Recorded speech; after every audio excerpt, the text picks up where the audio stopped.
exactement comme mon intuition me le disait. C'est ça, Mondial 2022, les chances des équipes africaines. On en parle ce matin.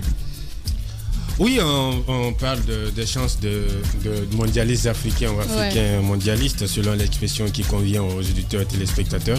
On a déjà 5 équipes, 3 de l'Afrique subsaharienne, 2 de l'Afrique maghrébine.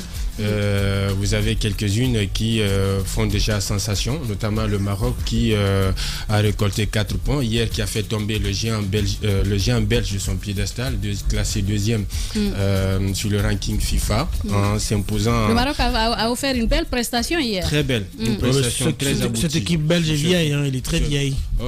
C'était une belle prestation.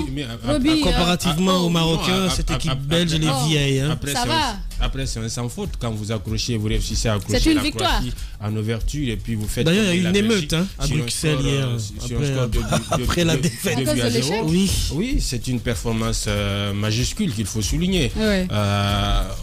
Roby, c'est une grosse performance. C'est la Belgique quand même. C'est des éternels insatisfaits. On lui en veut pas. C'est pas que c'est la Belgique. On voit bien l'Allemagne en difficulté. Toutes les équipes vieillissantes là sont en difficulté dans ce mondial. Le Maroc l'a emporté hier, c'est le plus important. Et les vrais lions ont rugi hier face à la Belgique, contrairement aux lions qui ont été domptés par leurs profils, qui se font champions dans des déclarations, prétentieuses, à la limite présomptueuses, à dire que nous partons cette fois-ci en mission pour emporter le mondial. Tu parles de Samuel Eto'o? Je veux parler du Cameroun, pas spécifiquement du Samuel Eto'o. C'est lui qui est le porte-parole finalement. Justement. Donc c'est des équipes qui font sensation, qui dessinent un avenir prometteur. Par contre, d'autres qui sont sous la menace, qui sont dos au mur. Dans le verbiage. Exactement, qui ont besoin de se remettre en selle dans leur seconde sortie, notamment le Cameroun aujourd'hui à 10h. Et puis vous aurez le Ghana également, faute de quoi ils se verront indiquer la porte de sortie de ce mondial. Bien, est-ce que tu as suivi le match comme tu viens de critiquer? J'ai suivi le match. J'ai vu qu'il y avait les joueurs marocains étaient quand même de taille, avec un Achraf Hakimi très brillant et l'autre là, l'ancien de Chelsea là, comment il s'appelle? JS, Hakim Ziyech aussi, très étincelant, n'est-ce pas? Mais face à une équipe belge vieillissante. Moi, je pense qu'on a bien vu qu'au début, ils étaient un peu sous domination belge. Mais vous savez, quand vous avez une compétition pareille, au fur et à mesure que la compétition évolue, les poumons s'essoufflent et les muscles se détendent. Ça, c'est clair. Donc, c'est la jeunesse qui fait parler. Les gens avaient mal analysé l'équipe de France en disant que c'était une équipe de France démembrée avec autant de blessés. Mais la jeunesse française fait qu'aujourd'hui, cette équipe de France est quasiment devenue, au lieu d'être un outsider, est devenue quasiment favori. Oui, elle est devenue favori de ce mondial-là parce qu'il y a de la jeunesse. Elle est Kylian Mbappé. Elle ne peut pas être outsider, c'est le champion du monde en titre. Elle était outsider. Non, Antoine, attends que je parle. Paul, je parle sous le contrôle de Paul. Non. Attends. Roby, tu ne peux pas qualifier l'équipe de France d'outsider. Tu peux me laisser continuer. C'est l'équipe championne du monde en titre. Tu peux me laisser poser mon analyse. Rien que ce titre-là fait de lui favori. Laisse Paul nous départager. Outsider, c'est... Il n'y a pas que Paul qui connaît. Non, l'équipe de France... L'équipe de France était... L'expression ne tient pas. Antoine, permets-moi, l'équipe de France était favorite quand les joueurs... Non, c'est pas les joueurs. Attends, Antoine. L'équipe de France était favorite quand l'équipe était encore au complet. À l'époque, je me souviens, jusqu'à quelques jours du mondial, elle était donnée comme une équipe qui était prétendante au titre. Partant de son champion, en partant du fait qu'elle était déjà championne, mais partant du fait qu'elle avait encore en son sein tous ces talents, les grands joueurs. Mais à partir du moment où vous avez eu au moins 3 ou 5 blessures de joueurs majeurs, le cran a baissé, l'analyse des spécialistes avait baissé, les gens avaient cessé de miser sur l'équipe de France, ça c'était une évidence. Et donc le fait que cette équipe de France ait fait 2 victoires successives a remonté de cran le niveau des analyses et sont redevenus tout simplement favoris. Donc ça peut vous dire qu'au fur et à mesure que la compétition pousse, les équipes vieillissantes, vous savez déjà que les championnats, il y a beaucoup de compétitions dans l'année, il y a les championnats, il y a les matchs intercontinentaux, il y a des matchs interclubs, etc. Donc les championnats ont démultiplié les joueurs, je pense, font au moins 3 à 4 matchs par semaine, ce qui fait 16 matchs ou 20 matchs par mois, ce qui est vraiment énorme du point de vue physique. Ce qui explique d'ailleurs le nombre de blessures énorme. Jamais dans une compétition de Coupe du Monde, on a enregistré autant de blessés en un laps de temps. Donc c'est pour vous dire,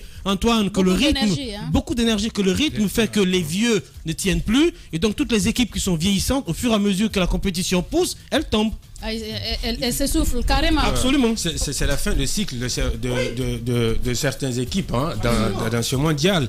Des têtes de gondole qui ne seront plus là au prochain mondial. Vous avez Cristiano avec le Portugal, Luka Modric, Messi par exemple, qui sont en train aujourd'hui de dresser leur lit dans leur maison de retraite, qui ne seront pas là pour le prochain mondial. Ils jouent leur dernier mondial. Exactement, c'est pratiquement un dernier mondial. Au prochain mondial, peut-être c'est de nouvelles révélations avec le Cibor Haaland qu'on verra, le Kylian Mbappé qu'on verra là, qui vont porter leurs équipes nationales. Maintenant, pour parler de ces hécatombes qui frappent de plein fouet ces sélections nationales avec ce nombre important de blessés, ça, les organismes sont atteints. Il y a beaucoup de matchs. Est-ce que, comme Roby le dit, c'est dû au fait qu'il y a beaucoup plus d'énergie, beaucoup plus de matchs qui sont livrés par rapport au passé? Est-ce que c'est dû à cela? Oui, c'est dû à cela, mais cela est consécutif également au changement du calendrier du mondial. Le mondial se tenait périodiquement au mois de juillet, mais en raison des températures caniculaires qui s'abattent du côté donc du Qatar, la FIFA a jugé inutile de préserver l'intégrité physique des athlètes, voire même des spectateurs qui vont effectuer des déplacements pour rallonger, décaler justement au mois de novembre. Sauf que ça a été un bien pour un mal pour ces athlètes-là. Dans leur club, ils ont été soumis à un calendrier, à un rythme infernal. Exactement, il fallait jouer les éliminatoires. Comble de la bêtise, c'est la création quand même de nouvelles compétitions la Ligue des Nations. Exactement. Et même en Europe, ce sont les subdivisions. Tu sais comment les compétitions ont éclaté en Europe avec plusieurs niveaux. Forcément, c'est beaucoup plus de matchs dans les jambes. Et aujourd'hui, les gamins, ils sont obligés de payer. Mais bon, moi, je ne plains pas quand même. Ce sont la plupart d'entre eux de multimilliardaires. Les grandes gueules. Oui, on ne transmet pas pour rien aussi. C'est pour le plaisir. N'oubliez pas que derrière tout ça, en réalité, c'est du business. Plus de matchs, plus d'argent. En réalité, voilà, il se plaint. En fait, nous plaignons aujourd'hui toutes ces blessures, mais la réalité est que, c'est leur vie. Justement, la réalité est qu'aujourd'hui, les équipes sont obligées de rentabiliser. Il y a pas mal de clubs, en fait, qui n'ont même pas les effectifs. Tout le monde n'est pas Chelsea. Et même si tout le monde n'a pas un effectif pléthorique comme Chelsea, à un moment donné, vous voyez, il y a des équipes actuellement, même au niveau européen, des clubs, qui vous paraissent surfer complètement sur les vagues, mais vous allez voir, en février, beaucoup d'équipes vont s'effondrer. Parce que je ne sais pas dans quel état ces stars-là vont revenir dans leur championnat respectif. Or, au retour, déjà, la Coupe du Monde sera dans les jambes, les changements climatiques seront dans les jambes, et même là, vous savez, quand même, les fêtes de fin d'année, pratiquement, c'est hypothéqué pour cette année. Donc, il y a tout ça, ils vont devoir affronter l'hiver. Écoutez, il y a beaucoup de choses cette année, je crains que même la Champions League ne soit une sorte de Champions League au rabais comme en 2020, vous vous souvenez, avec ce Final 8. Mais encore une fois, avec beaucoup de blessures, on a là, c'est un problème de riches en réalité que ces nations européennes ont. Maintenant, pour l'Afrique, puisque c'est le sujet aujourd'hui, je pense que ce n'est pas forcément la même chose. Parce que ce qui est en train de se passer en Afrique ne s'explique que par un manque d'organisation. Vous avez vu les résultats de la Ligue asiatique? Vous avez regardé les résultats des pays asiatiques, que ce soit l'Arabie Saoudite, en fait, que ce soit l'Arabie Saoudite, le Japon, la Corée, passez-moi encore, excepté le Qatar, mais même l'Iran. Moi, j'ai été agréablement surpris. Je ne sais pas si vous avez fait attention à ça. Habituellement, les Asiatiques ne se classent pas aussi bien. Mais on voit que les niveaux sont relevés. Mais la vérité, c'est quoi? Tant que l'Afrique n'a pas compris qu'il faut encore aller à la base, c'est-à-dire la formation, les infrastructures, il faut mettre de l'argent dans le football. Écoutez, on ne pourra pas s'arrêter sur... on ne pourra pas manger à la même table que ces grands-là. La plupart de nos gamins, qui sont des superstars mondiales, en réalité... Pour la plupart d'entre eux, ils ont grandi de l'autre côté. La plupart d'entre eux ont fait leur classe de l'autre côté. Les cas comme Sadio Mané, c'est rarissime. Mais la plupart d'entre eux, c'est de l'autre côté. Mais on le dit, hein, le football a quitté la rue. Mais c'est devenu une science. Ce n'est plus un sport. C'est une science. Toi, tu le sais. À chaque Coupe du Monde, il y a un nouveau ballon. Oui. Et chaque nouveau ballon, ce sont des effets différents des anciens ballons. Oui. La science est à tous les niveaux avec la technique. Je pense que ce qui est en train de se passer, quelque part, ça nous heurte, nous, Africains. Mais honnêtement, c'était prévisible. Bah, si ça nous heurte, on n'a qu'à construire des académies de football. Allez-y, Guiba. Parlant justement de ces équipes africaines par rapport à ce mondial, je ne sais pas si vous suivez. Oui, je suis les matchs et nous avons 5 équipes. Tunisie, Ghana, Cameroun, Sénégal, Maroc. Et je pense que traditionnellement, ce sont des équipes quand même qui ont une expérience dans cette compétition. Parce que le Cameroun, je crois, c'est sa 8e participation. La Tunisie, c'est. Moi, je pense que le niveau des équipes africaines cette année est plutôt relevé par rapport aux années passées. Justement. Donc, et on fait mieux cette fois. La Tunisie, attendons de passer. Pas forcément. La Tunisie, je crois, c'est la 6e participation. Le Ghana a fait mieux en 2000. Le Ghana en 2010. 2010. Le Sénégal a déjà fait mieux en 2002. Le Sénégal a fait mieux en 2002 et le Ghana en 2010, ils sont allés jusqu'en quart de finale, éliminés par l'Uruguay. Donc ça veut dire que ce sont quand même des pays qui ont une expérience, puisque Tunisie, je disais, c'est 6 participations avec 2 participations consécutives. C'est la même chose pour le Maroc. Imaginez que le Maroc était allé jusqu'en 8e de finale. Ouais. Donc c'est des équipes qui ont l'expérience et qui normalement, contrairement à l'Afrique subsaharienne, souvent qui ont mieux investi dans le football. Parce que le football, en fait, ça obéit à un principe pyramidal. Et nous, en Guinée, on a connu des années ici où on composait les équipes nationales lorsqu'on a une compétition.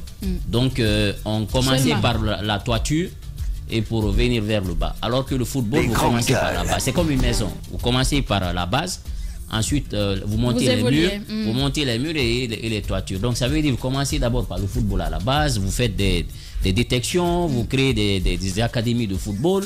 Vous enlevez le football à la rue vers l'école. C'est ce qu'il fait finalement. Donc, je pense que ce mécanisme a commencé à se diffuser dans les écoles. Aujourd'hui, vous avez le centre académique de Nongo ici. Oui. Vous avez Antonio Soare qui a ouvert à Faz. Vous avez KPC aussi qui a ouvert une académie. Donc, aujourd'hui, je pense que la Guinée, comme certaines nations de football, ont compris qu'il fallait aller. Donc, je pense que dans 5 ans ou 10 années, on aura beaucoup de Pascal Fendouno qui sortiront de là, de Titi Camara, de Deco et ainsi de suite. C'est comme ça qu'on crée les nations de foot. Le Sénégal, ils ont une expérience, le Cameroun, la même chose. Maintenant, ce qu'il faut dire, il y a des choses qui nous désavantagent dans cette compétition. Regardez bien, à part le Sénégal qui est tombé dans une poule plus ou moins prénable, les autres sont dans des poules assez difficiles. Ce qui fait quand même de ces équipes africaines des outsiders dans ces poules. Vous regardez par exemple la poule dans laquelle se trouve le Maroc.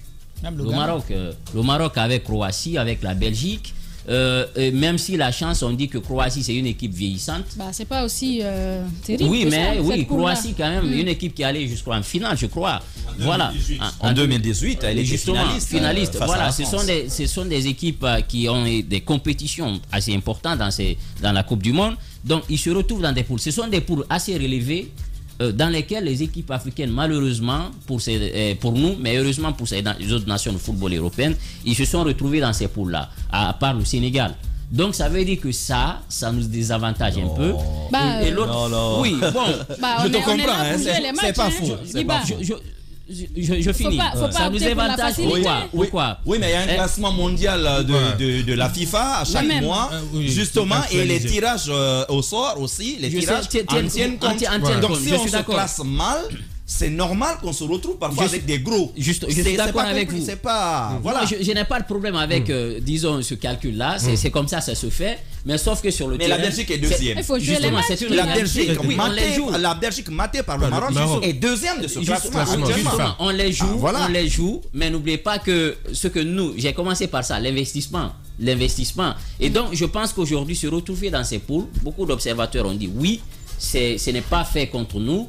Mais ça nous demande aussi à renforcer les choses, à investir mieux. Et l'autre chose qu'il ne faut pas oublier, c'est que c'est le nombre d'équipes africaines qui vont à la Coupe du Monde. Vous avez par exemple l'Europe qui a 55 nations qui sont membres de la FIFA. Ils ont à peu près, je crois, 14 équipes ou 16. 13 ou 16. Voilà, 13 équipes qui participent. Nous avons l'Afrique qui a 54 nations qui sont membres de la FIFA.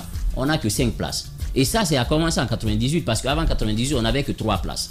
Vous avez l'Amérique du Sud, qui a 10 nations, je crois, mais qui a à peu près 5 places. Donc, ça aussi, ça nous désavantage. Il faut que... Comment on explique cette situation? Oui, c'est aujourd'hui, c'est de faire un lobbying.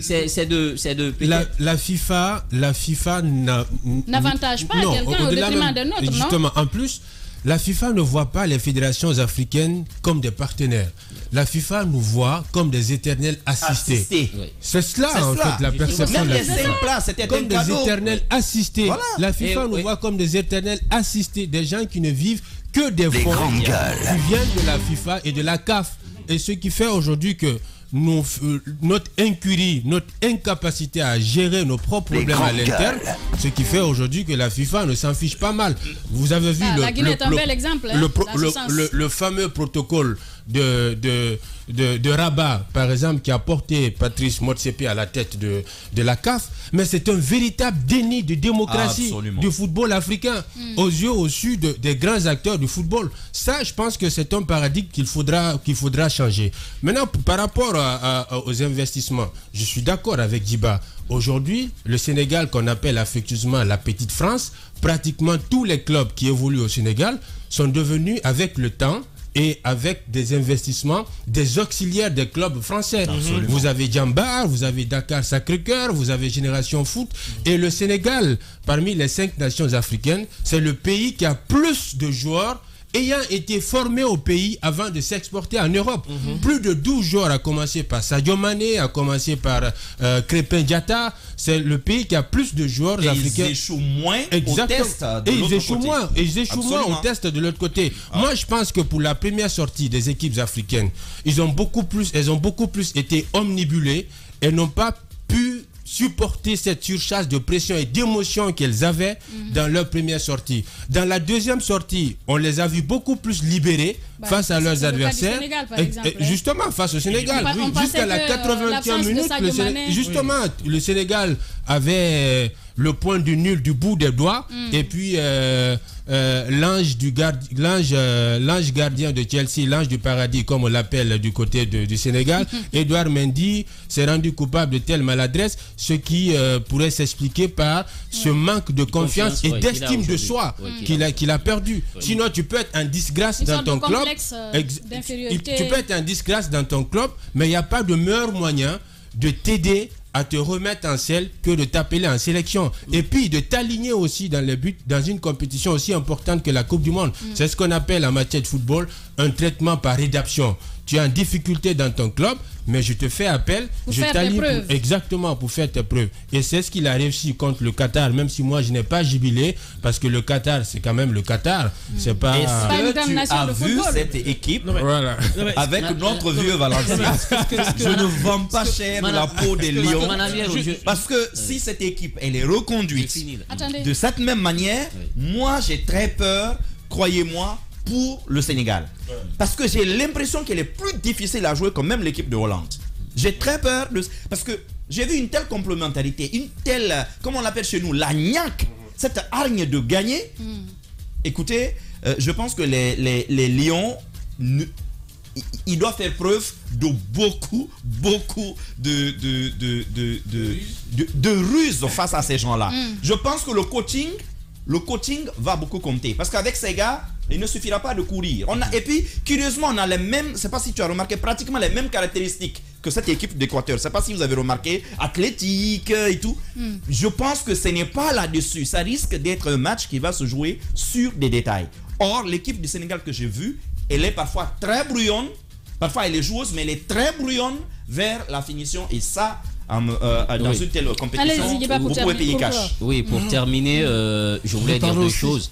Le Sénégal, voilà, le Sénégal quand même, de tous les observateurs, c'est le Sénégal qui était présenté comme la tête de pont, comme l'équipe africaine en forme.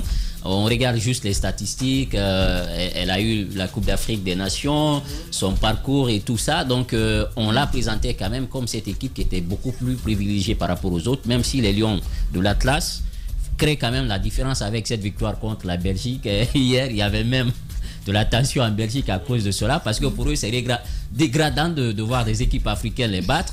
Maintenant, l'autre particularité, même si la Belgique c'est une autre équipe africaine. Voilà. Et voilà. Je finis en disant ceci, la Belgique, et sans oublier que la Belgique est devenue aujourd'hui comme la France, une entrée pour les joueurs africains, parce qu'ils commencent aussi à faire la promotion. C'est pourquoi ils naturalisent. Maintenant, je voulais dire une chose. L'autre particularité, c'est que tous les sélectionneurs qui sont à la tête de ces équipes sont des locaux. C'est la particularité de cette Coupe du Monde. On n'a pas recruté des entraîneurs qui nous viennent de l'Europe et quoi. Ce sont des Africains qui sont à la tête de ces équipes. Je pense que ça aussi c'est un défi. C'est un message qu'on est en train d'envoyer pour dire oui, on peut avoir des locaux et quand même envoyer nos équipes à la Coupe du Monde. Maintenant, le Maroc, bonne chance, parce que dans leur poule, la Croatie est vieillissante. La Belgique, la même chose. Et je pense qu'ils ont tiré leur épingle du jeu s'ils continuent avec cette dynamique-là. Et peut-être le Sénégal peut créer la différence. Mais une fois de plus, Sadio Mané n'est pas là. Et l'attaque, elle est assez brouillante. Bien, allez-y, Jacques Levalena. Oui, mais Jacques, il va nous parler de football aujourd'hui. Non, mais c'est quand même curieux de vous entendre dire. C'est souvent partagé entre le procès, le Calak TV et la Coupe du Monde dans son bureau. Quand ils rentrent souvent, ils zappent entre les deux. C'est plutôt curieux. Mais je parle de foot. Je suis plutôt curieux de t'entendre parler de foot. D'accord, on t'écoute attentivement. J'ai juste envie de dire que je voulais orienter mon analyse sur la question des entraîneurs. Moi, c'est ma position de toujours. De dire que vous n'avez pas forcément besoin d'importer des entraîneurs qui vous coûtent extrêmement cher, alors que vous pouvez profiter du patriotisme que des entraîneurs locaux peuvent avoir. Et puis, si vous voulez, le peu de compétences qu'ils ont, parce qu'il ne faut pas seulement miser sur le patriotisme, il faut qu'ils aient la compétence nécessaire pour pouvoir encadrer des équipes. Parce que souvent, il y a des erreurs qui sont commises, on peut le voir, par certains entraîneurs locaux. Et vous vous dites que peut-être si c'est les autres, ils ne peuvent pas se le permettre. Je ne sais pas, je sais que le Portugal est très fort par rapport au Ghana, mais les buts sont intervenus quand André Ayew est sorti. Et je pense que c'est des choses parfois sur lesquelles il faut faire très attention. Vous avez la confiance de votre nation qui vous confie une équipe, c'est déjà quelque chose, et ça permet au pays, à ma foi, d'économiser, si c'est bien géré, d'économiser sur le trop de montants qu'on payerait pour avoir des entraîneurs étrangers, et cela on investit dans la formation. Même si moi je pense qu'il faut quand même payer correctement. Il faut valoriser, il faut les former, mais en retour il faut ceux qui acceptent par exemple de se former, il faudrait franchement les payer correctement. Je ne crois pas aussi qu'ils sont misérables. Ces entraîneurs locaux, même avec les nôtres ici, ils sont bien payés. En tout cas, comparé à d'autres travailleurs guinéens, je crois, ils sont à un niveau très élevé. Quand on dit qu'on paye plus cher ces expatriés, faut pas payer plus cher les expatriés et lésiner sur les moyens. 4-5 fois plus. Non, les locaux. Non, le problème c'est que par le passé, on a pensé qu'en investissant beaucoup sur les entraîneurs, qu'on aurait des résultats. C'était un mauvais calcul. On a eu ici un entraîneur qui faisait du téléentraînement, c'est-à-dire il reste en Europe et puis il donne une formation ici. Fernandez. Mais il avait de l'argent plus que les Lapé Bangoura qui sont arrivés.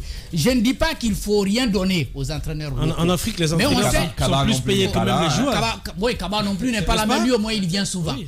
Je crois qu'il faut quand même mettre la pression pour que les entraîneurs, oui justement pour le cas de Kaba, si vous l'avez, que ce soit comme Aliou Cissé, qui soit présent, il doit superviser le championnat, il doit être là. Voilà, superviser le championnat, aller trouver des pépites, aller parfois à la rencontre des joueurs dans toutes les préfectures. C'est cela le plus important, parce que chaque année, en tout cas ce que je vois pour le Sili, il y a beaucoup plus de joueurs venus de l'Europe que de joueurs venus du championnat local.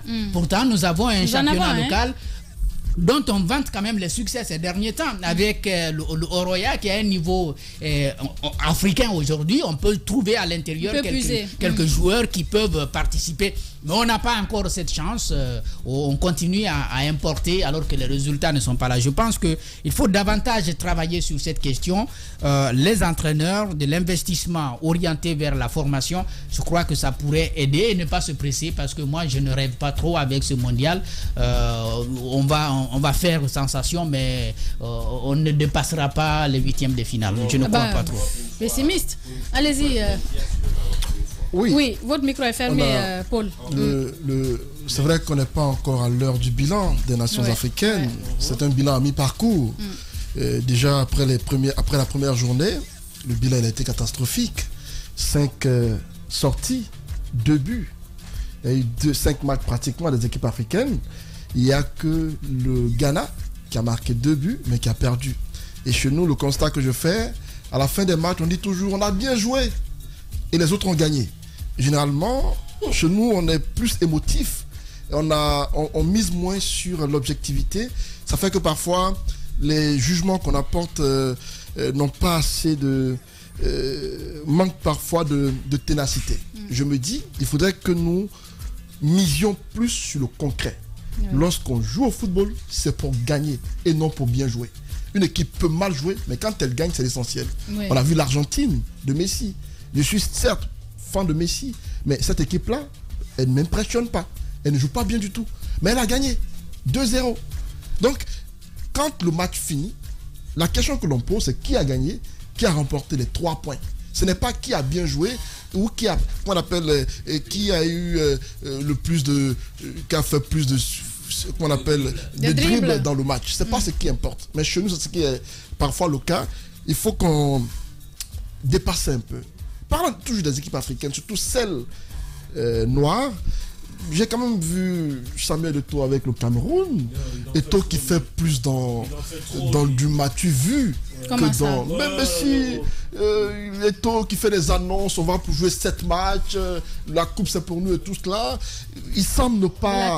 C'est bien de galvaniser, mais il faut être réaliste parfois. Eto'o surplante l'entraîneur. Eto'o il n'est plus, qu'il comprenne, il n'est plus la star qu'il a été dans le temps. Aujourd'hui, il est un ancien du football. Il est le président de la FECAFOOT. Song, c'est l'entraîneur. Mais lorsque Eto'o ôte les costumes et chemises pour arborer le maillot, pour aller s'entraîner avec les joueurs, ça peut un peu casser l'entraîneur. Parce que parfois, on a l'impression que c'est Eto'o qui est l'entraîneur. C'est Rigobert Song qui a signé un contrat pour être entraîneur. Mais lorsque le président de la FECAFOOT, parfois, dans ses comportements, tend à remplacer l'entraîneur, moi, parfois, je me demande si... Rigobert Song a écouté à l'équipe nationale, parce que c'est plus Samuel Eto'o qui prend la parole que Rigobert Song. Ça fait que il est carrément effacé. À ce niveau-là, je me dis, Eto'o joue un rôle négatif dans la prestation du Cameroun. Aujourd'hui, j'espère qu'ils vont gagner, parce que la dernière sortie, ce n'était pas bon. Il y a, à part eux, non, moi je suis pas sûr. À part eux, il y a d'autres équipes. On a le Sénégal qui fait aussi, qui fait une prestation assez mitigée, qui n'est pas convaincante. Qui n'est pas convaincant le Sénégal. J'ai entendu dire que parce que Sadio n'est pas là, c'est la catastrophe. C'est pas... Oui, une équipe de football, c'est 22 joueurs. C'est 22 joueurs.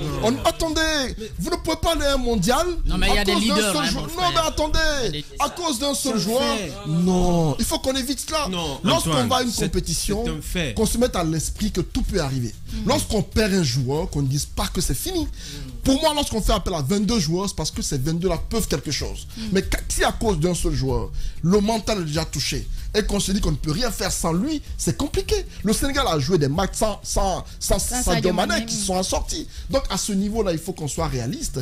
C'est vrai qu'il y a d'autres équipes où sans des joueurs, ils peuvent ne pas jouer, mais quand même qu'on essaie un peu d'être réaliste. On a bien vu que l'équipe du Sénégal, derrière, au milieu, ça va. Devant, ça ne va pas parce que tout simplement l'absence de Sadio Mané se fait ressentir. Donc tactiquement sur le terrain, il y a une concurrence qui est là. Aujourd'hui, on entend dire que l'Algérie aujourd'hui est en train de tenser le Cameroun parce qu'ils disent qu'ils ne font pas bonne prestation, qu'à leur place, elle aurait fait mieux. Ce que je dis, c'est quoi? L'Algérie, c'est l'Algérie. C'est vrai, on l'a vu souvent là-bas aussi. L'Algérie, c'est l'Algérie. Allez, c'est vrai, nous soutenons nos équipes. africaine au mondial, mais sincèrement, on leur demande de relever le niveau de leur football. Ils sont en face de joueurs avec lesquels ils évoluent en Europe. Parfois, j'ai l'impression qu'ils sont complexés devant ces joueurs-là. Non, mais pas du tout. Comment ça? Le manque, ce qui nous manque aujourd'hui, c'est quoi? C'est le manque de concrétisation devant les buts. Vous pouvez prendre un joueur africain. Parfois, il peut arriver devant le but vide. Dès qu'il a l'esprit qu'il joue contre Messi, il met à côté. Ça arrive. Ça arrive à tout joueur. Non, pas à tout le monde. L'impression que j'ai, c'est qu'on est parfois complexé. On est parfois complexé. Hier, le Maroc nous a fait honneur. Parce que la prestation du Maroc hier, moi je suis pas pour quand on dit ouais, c'est une équipe vieillissante. Non, la Belgique vieillissante. Les meilleures sauces. La Belgique a joué nettement. Les marmites qui font les meilleures sauces, c'est les marmites. Oui, d'accord, le Maroc, mais la Belgique n'était pas du tout au rendez-vous. Pour moi, la Belgique, c'est foudroyé, il faut le reconnaître. Le Maroc nous a fait. Elle est loin de son niveau habituel. Même si j'entends dire que le Maroc dit qu'il représente. Les grandes gueules. Allez, sortez de ça. Non, c'est ce qui se dit. Qui dit ça. Pour clore, l'équipe africaine de France, parce qu'il faut que je rappelle que l'équipe africaine de France, c'est vrai, elle est pas mal. De quoi tu parles? Je parle de l'équipe africaine de France. Les grandes gueules. Il faut rêver. C'est quoi l'équipe africaine de France? Les jeunes là sont français. L'équipe, c'est pour ironiser l'équipe française. Vraiment sortis. On a vu le départ de... C'est Marine Le Pen qui a dit l'équipe du Sénégal. On a vu le départ de Benzema sur blessure. Vous avez vu ce qui s'est dit. Le départ de Benzema a changé l'atmosphère au sein de l'équipe parce qu'on se disait qu'avec sa présence, il y avait des soucis au sein de l'équipe. Avec son départ, apparemment, il y a eu de la joie dans l'équipe de France. C'est ce qui a été dit. Ils ont gagné le mondial sans lui. Qui a fait un écrit. Aujourd'hui, vous connaissez dans l'équipe le plus arrogant, vous le connaissez, Mbappé. Il semble que depuis son départ, Mbappé, la jeunesse est là. Il a le lead au sein de l'équipe et tout cela. Il est la superstar, ballon d'or de l'année. C'est normal que Mbappé emprunte de l'ombre. Mon coup de cœur dans ce mondial, mon coup de cœur, c'est Hervé Renard. C'est un bon entraîneur, ce entraîneur-là. Parce que c'est un seul match, une victoire contre l'Argentine. C'est quelqu'un qui sort du trou des équipes et qui les met au sommet. Mais ils ne sont pas encore allés nous voir. Attendant qu'ils arrivent au sommet. Mais voilà, ils vont aller au deuxième tour. Un seul match. Il l'a fait avec la Zambie, avec la Côte d'Ivoire, avec même le Maroc, où il les a qualifiés à la CAN. Il est en train de le faire avec l'Arabie Saoudite. L'Arabie Saoudite, pour avoir battu l'Argentine, ils ont remporté leur Coupe du Monde. La 5 victoires contre l'Argentine, voilà, ça je te le dis. C'est un triomphe. Et j'apprends que chacun des joueurs a remporté une voiture. Ouais, c'est ce que je te dis. C'est quand même l'Arabie Saoudite. Oui. Allez-y, Paul. Le lendemain, c'était journée fériée quand même. Il faut préciser que dans chaque équipe. Il y en a qui ont arraché des portes. Ils ont célébré ça. Ils ont célébré ça, mon ami, avec des tirs de Kalachnikov. Et on est allé menacer la famille du joueur Mbalo du Cameroun. Ça, c'est le Cameroun. C'est ce qui est catastrophique. Quand même. On va menacer parce qu'il a joué pour la Suisse et a marqué contre son pays d'origine. C'est pas bien. Mais qu'est-ce qu'ils ont fait pour l'avoir? Il faut qu'on arrête. Justement. Oui. Il faut rappeler que dans chaque équipe, il y a ce joueur connecté, ce leader qui rend très bon ceux qui sont moins bons, qui rend comme dans bon chaque entité d'ailleurs. Exactement, comme dans chaque entité. Aujourd'hui, quand vous vous privez des services d'un Sadio Mané, au-delà du rendement de la grosse activité physique sur le terrain, c'est aussi l'impact humain qu'il a au sein même de l'opinion du Sénégal, au sein même de l'opinion du Sénégal. J'ai écouté certains Sénégalais qui ne croyaient même pas une seule seconde à la blessure de Sadio Mané. Ils pensaient que c'était plutôt comment accroître l'attention autour de Sadio. Que même dans une civière que Sadio va jouer ce mondial. Ouais. Alors le forfait a été acté. Ça a été un véritable coup dur pour Aliou Cissé, voire même pour ses coéquipiers. Parce que Sadio, au-delà d'être un leader reconnu à l'interne et assumé sur le terrain, il joue le rôle d'un grand frère également au sein de l'équipe. Il est l'âme de l'équipe. Au Cameroun, par exemple, je crois Ismaël Sarr et puis Pape Dieng se disputaient un vélo. Au sortir de la conférence de presse pour rejoindre leur chambre d'hôtel, il ne restait qu'un seul vélo. Les deux se tiraillaient le vélo. Lorsque Sadio est arrivé, tout le monde a laissé le vélo. La présence de Sadio a suffi que tout le monde laisse le vélo. Sadio a pris le vélo, il a donné à un d'entre eux et puis c'est fini. La brouille s'est éteinte. Donc au-delà d'être, c'est aussi un grand frère au sein même de la tanière. Aujourd'hui, il n'est pas là. Aliou Cissé est obligé de composer. Quand on vous apprend même si que des joueurs se tiraillent sur des vélos en Afrique, même si certains estiment qu'Aliou, pour la Coupe d'Afrique des Nations, il a eu un parcours très clément. Parce que dans la poule, il y avait la Guinée, le Zimbabwe, le Malawi.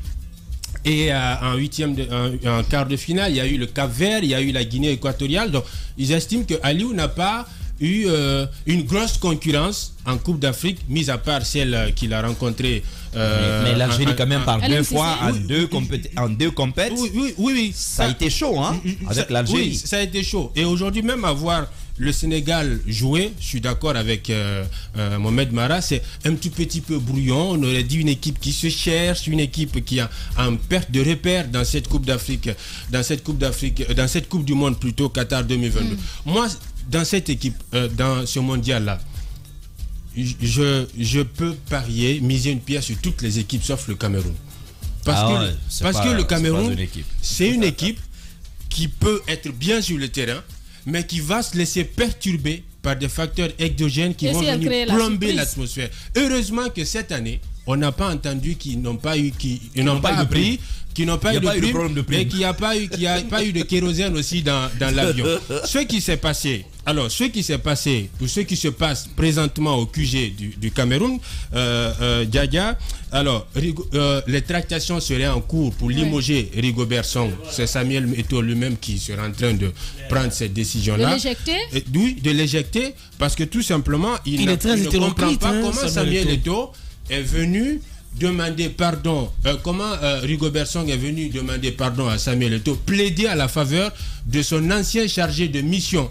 Son ancien chargé de mission qui s'est permis d'envoyer une prostituée dans l'hôtel qui abritait les joueurs. À la préparation de ce mondial-là, je ne sais pas si vous avez appris, des prostituées ont été expulsées de l'hôtel qui abritait justement l'équipe nationale du Cameroun. Et son chargé de mission a été licencié, limogé par Samuel Eto'o. Il est passé par Rigobert Song pour aller demander pardon à Samuel Eto'o. Et Samuel Eto'o et Rigobert Song, ils se sont échangés quelques grossièretés entre eux. Et aujourd'hui, Samuel Eto'o sera en train d'envisager un limogeage justement de Rigobert Song, parce que c'est lui qui l'a porté là. Rigobert Song lui est redevable. Donc c'est une équipe qui peut être focus sur le terrain. Et on vient de lire également. C'est aussi un monument dans ce pays-là. Oui, mais le foot, je pense qu'il fait le plus de mal en pleine compétition. Justement. Et le foot camerounais a toujours été victime de petites choses. Justement, entre on vient d'apprendre la mise à l'écart de Onana. Cette tête forte aux égos surdimensionnés, et c'est ce qui risque d'advenir au Cameroun. Désolé, mais le cas du gardien. Pour ce mondial-là, le Sénégal qui doit jouer contre l'Équateur, le Maroc qui s'est offert une prestation majuscule hier contre la Belgique. Non, moi je veux pas systématiser ce mot vieillissant. Je pense que c'est un exploit. Qu'il faut aujourd'hui souligner. Il faut saluer. Allez-y, Guiba. Alors, il faut rappeler que le gardien Onana, je continue de dire que c'est la deuxième équipe au classement FIFA. Ouais, le gardien à l'heure actuelle. Le gardien camerounais Onana a été mis à l'écart, donc il ne va pas jouer aujourd'hui. On dit pour les mesures disciplinaires. Pour l'instant, ils ne disent pas ce qu'il a fait. Donc, c'est un très bon gardien. C'est catastrophique. C'est catastrophique. Le Cameroun, ça date pas d'aujourd'hui. La génération Boma et tout, on sait, c'était une guerre de tranchées, de clans, de divisions au sein de l'équipe. Et ça se transmet de génération en génération. On dit souvent que tout. Et là, ça arrive au sommet. Là. Mais moi, ce qui me choque le plus, une parenthèse qui me choque le plus, ce qui me choque le plus, Madame Hiro, c'est quand tu entends Samuel Eto'o parler aux joueurs, c'est votre tour. C'est comme si lui, il avait remporté une Coupe du Monde ou je sais pas moi. Non, quand même. Ouais, il a été un grand joueur dans le championnat. Arrêtez. Pas seulement dans le championnat, même il a été un grand. C'est une icône. Allez-y, Guiba. Roby, tu peux reconnaître ça. Voilà, je disais. Combien de cannes? Voilà, Jacques. Je disais une chose. Moi, je parle pas. Allez, Roby, comme toi, tu passes pas à l'antenne. Je suis d'accord avec toi qu'il doit pas être omniprésent. Ça, je suis d'accord. Et puis, il est condescendant parfois. Je suis d'accord avec toi. Et même ses coéquipiers se plaignaient de lui, qui frustre les gens. Il est condescendant. Il traite les gens de haut. Et ça, un leader comme Samuel Eto'o, il doit se passer de ça. J'ai comme l'impression que souvent, il pense qu'il est au-dessus de tout le monde. Ce n'est pas bien. Et il est trop direct et c'est pas bon. Mais récemment, tu Il est trop direct. Justement. Tu as suivi, récemment suivi ses explications sur Thierry Henry. Voilà, il est trop direct et je pense que pour un leader, il y a des choses qu'il faut éviter. Et ça, aujourd'hui, ça déteint sur l'équipe. Il n'a pas l'humilité de Messi, de pression. de Ronaldo, il a mis exemple, trop de pression. Il a mis trop de pression sur cette équipe, trop de pression avec des discours musclés. Ça n'aide pas. Parfois, il y a des préparateurs physiques pour ça et ceux qui travaillent le mental des joueurs. Ils sont pour ça. L'entraîneur, donc, il a supplanté Rigobert Song et c'est malheureux. Je suis d'accord avec Mohamed Mara. Rigobert Song, quand même, c'est une figure du côté du Cameroun. Quand il a fait l'AVC, les gens étaient étonnés pour dire comment un lion peut faire un AVC, parce qu'on savait que Rigobert Song, mentalement, il avait un mental d'assist, un joueur assez fort qui n'était pas vulnérable. Et pour finir, j'aimerais dire une chose. Moi, le Cameroun, avant même la Coupe du Monde, avant même le pré-match, ne me rassurait pas, parce que n'oubliez pas qu'ils ont perdu les 2 matchs qu'ils ont joué avec l'Ouzbékistan et je crois la Corée. Ils ont perdu ces 2 matchs là. Et comme le dit Rémi Gono, il y a un proverbe qui dit je veux m'adresser à Eto'o, ne pas désirer l'or si tu n'as pas de dents. On ne peut pas avoir une Coupe du Monde sans préparer les choses et laisser tranquille cette équipe. Bien, 30 secondes. 30 secondes, Joseph-Antoine Bell qui a zingué Samuel Eto'o en disant que le Cameroun est déjà champion en discours, en déclaration prétentieuse. Il dit plus loin que le Cameroun a oublié qu'il s'est fait piquer par un virus dans le désert à la Cannes. Paul Fatia Tunkara sur Espace TV, sur Radio Espace Guinée. À venir dans la deuxième partie, nous parlerons politique, mais nous parlerons également de cette drogue qui fait des ravages. Nous parlerons de ce qu'on appelle couche. La couche qui tue des gens, mais aussi qui fait perdre. Allez, ils sont là.